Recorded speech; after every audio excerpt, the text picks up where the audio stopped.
Hello. Well, there shouldn't be any question this morning that we have some rain here in Virginia. And it's kind of chilly, so we're in the 40s again. I suppose it's hotter and cooler in different places, and it's raining or drier. That's what I've gathered from our Twitter responses. So my heart goes out to you, all of you. I think that's one of the reasons why this walk and talk has worked for us. It's kind of a way to exchange views. For myself, I find a couple of the strange things I do is that watching Homeland and watching Carrie and Brody, it seems like an escape from what's going on politically. I've also visited old episodes of 24. And here's the really bad confession. I'm doing yoga sometimes while these shows are on. And so talk about a violation of Wo Wei or an example of it. So where do we stand? Well, the election is boiled down into the two messages that Trump has always wanted. His capitalistic, if we're making money, everything's okay, even if you're getting infected with long-term results and dying, versus Biden, who says, look, we have to deal with the virus. When we deal with the virus, business will come back. And I'm going to do that because he doesn't want to lose any Americans. And a good example of Trump's sociopathy is how, he had a rally the other day and he didn't care that people were suffering from the freezing weather and couldn't get away afterwards. And several ended up in the hospital. And that's one of the preconditions for the virus. So we have a man reckless with other people's health who says the most astonishing, undemocratic things. And we have another man who would return a form of normalcy to America. The good news is that the polls keep inching toward Biden.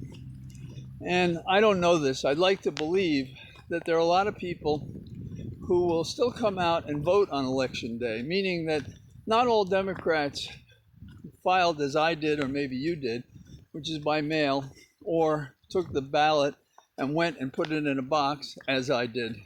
And so I think that we're on firm ground there. But when you have a person like the former chief of staff for the head of Homeland Security identify himself as the person who was anonymous, who was in government trying to offset the bad aspects of Trump, and you have so many examples of Trump doing what terrible things even now in the campaign. You may remember in the 2016 election, there were October surprises. And it seemed to me there were two this October that merit mention. One is that Trump hoped to pull another Russian trick on us, excuse me, by the Hunter Biden stuff. But it was so hemmed in by falsity, and we'd seen it before, and Rudy Giuliani was in the mix, that I think it made no difference at all, a very marginal difference. But the other thing was the self-inflicted wound of Trump being so reckless about the virus. He got it himself, and it's all over the halls. So do we have fear about this campaign that prompts me to watch Homeland? And yes, we all have some fear, but it's not that we're not right. It is that there's going to be corruption. And we believe this in large numbers because we know Trump, and he's been telling us he's going to try to cheat.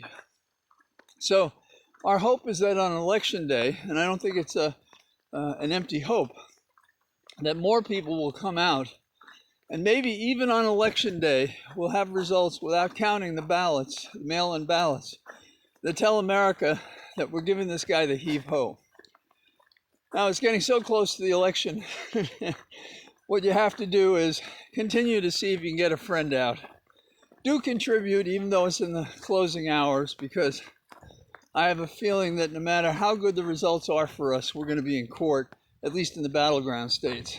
And take care of yourself. If you get wet, dry off afterwards. And I'll talk to you tomorrow. All the best. Bye-bye.